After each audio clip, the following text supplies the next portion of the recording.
শিরক এমন একটি পাপ যে পাপ করলে মানুষের পৃথিবীতে যে সালাত আদায় করবে, এই পৃথিবীতে যে ইবাদতগুলি করবে, ইবাদত বন্দেগী করবে, রোজা রাখবে, হজ আদায় করবে, দান সাদাকা করবে, মানুষকে টাকা পয়সা দিবে, কোনো কিছুই আল্লাহ সুবহানাহু ওয়া তাআলা গ্রহণ করবেন না। এমনকি তার যে ইবাদতগুলি রয়েছে, তার যে সমস্ত এই পৃথিবীতে আল্লাহর উপাসনা, আল্লাহকে ডাকা, আল্লাহর তাসবিহ তাহলিল করা, কোনো ইবাদতই আল্লাহ কবুল করবেন না।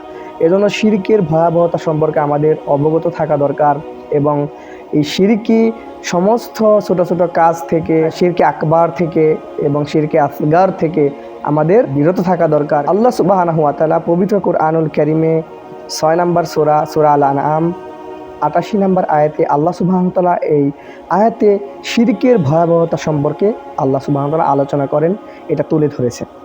ওয়ালাউ আশরাকু লা হাবিতা আনহুম মা কানু ইয়ামালুন। আল্লাহ সুবহানাহু ওয়া তাআলা এখানে শক্ত ভাষায় আল্লাহ সুবহানাহু ওয়া তাআলা বলতেছেন, তারা যদি শিরক করে তাহলে তারা যে আমল করত সেটি অবশ্যই বাতিল হয়ে যাবে। মা কানু ইয়ামালুন, অবশ্যই বাতিল হবে, সেই কাজগুলি নষ্ট হয়ে যাবে, বিনষ্ট হয়ে যাবে।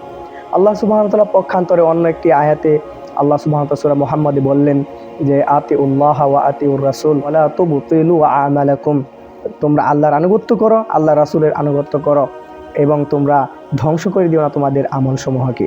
কারণ রাসূলের আনুগত্য করলে আমল ধ্বংস হবে না, আল্লাহর আনুগত্য করলে আমল ধ্বংস হবে না, আল্লাহর আনুগত্য না করলে আমল ধ্বংস হয়ে যাবে, আল্লাহ রাসূলের অনুসরণ না করলে আমল নষ্ট হয়ে যাবে। সুতরাং আমরা যাতে শিরিক করি, রাসূল সাল্লাল্লাহু আলাইহি ওয়াসাল্লামের দেখানো পথ পদ্ধতি অনুযায়ী আমরা যাতে চাই, আল্লাহর কাছে চাই, আল্লাহর কাছে সাহায্য চাই, তাহলে আমাদের শিরিক থেকে যাতে আল্লাহ বিরত রাখেন।